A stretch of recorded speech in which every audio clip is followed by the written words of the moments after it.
प्यारे बच्चों, कैसे हैं आप। आज मैं आपके लिए एक प्यारी सी स्टोरी लेके आई हूँ। चले मेरे साथ चलते हैं और स्टोरी सुनते हैं। जी दोस्तों, तो अब हम अपनी स्टोरी शुरू करते हैं। एक गधे और घोड़े में इस बात पर बहस हो गई। गधा बजित था कि कौवा सफेद होता है, घोड़ा सर पीट रहा था कि कौवा काला होता है। बहस बढ़ते बढ़ते लड़ाई झगड़े में बदल गई।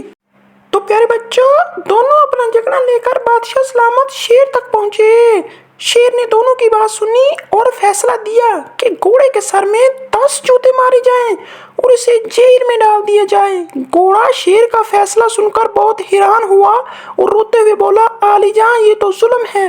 हक पर भी हूँ और मुझे सजा भी दी जा रही है। शेर बोला, तुझे सजा इसलिए दी जा रही है कि तू हक पे नहीं, इसलिए दी जा रही है कि तुझे पता था कि वो गधा है। तूने तो उसे के साथ बहस क्यों की।